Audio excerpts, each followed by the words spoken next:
तर शिंदे दुपारी मुंबईत येणार। सायंकाळी तिन्ही नेत्यांची बैठक होऊ शकते। खात्यांसंदर्भात उद्या दुपारपर्यंत शिक्कामोर्तब होऊ शकतं अशी माहिती शिरसाटांनी दिली आहे। चांगलं काम व्हावं म्हणून काही खात्यांवर आमचा दावा असल्याचं शिरसाटांनी म्हटलं।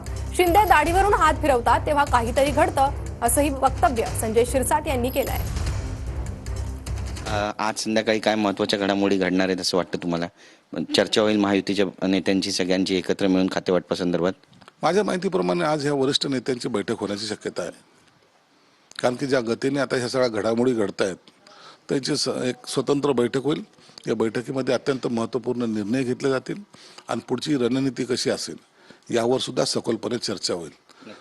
एक महत्त्वाचा प्रश्न विचारायचा आहे, गृह आणि महसूल खात्यांसाठीच शिवसेना आग्रही आहे की आणखी काही खाती आहेत जी घेण्यासाठी शिवसेना आग्रही आहे? या सगळ्या चर्चा आहेत।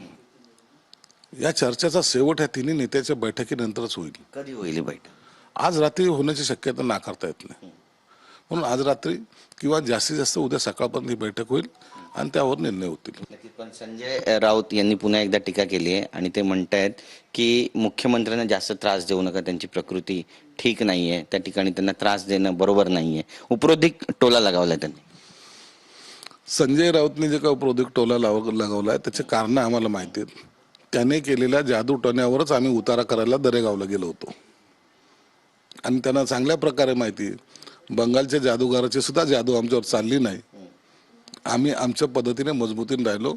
आम्ही खऱ्या अर्थानं त्यांना जे काही कटसेवा दिलाय तो त्यांना जाणवतोय आणि त्याचं ते दुःख ते आज व्यक्त करताना दिसतात। स्टेटमेंट केलं होतं की एकनाथ शिंदे जेव्हा दाढीवरून हात फिरवतात तेव्हा महाराष्ट्रामध्ये भूचाल येतो, म्हणजे खळबळ माजते। या स्टेटमेंटची पण बरीच चर्चा सुरू आहे सध्या। मग हे बरोबर आहे ना। मी एकदा काय स्वतः शिंदे साहेब काय बोलले, या दाढीला हलक्यात घेऊ नका। त्या दाढीने कमाल दाखवली ना विधानसभेला। जे त्यांच्यावर रोज टीका सकाळी उठल्यापासून टीका जे करतात त्यांना त्यांची जागा दाखवली ह्या त्या दाढीने। राष्ट्रवादीला जागा दाखवली, काँग्रेसला दाखवली, ही ताकद त्या दाढीमध्ये। म्हणून ठाण्याच्या दाढीला हलकत घ्यायचं नाही। कॅमेरा पर्सन आदिलचा गिरीश गायकवाड, TV9 मराठी, मुंबई।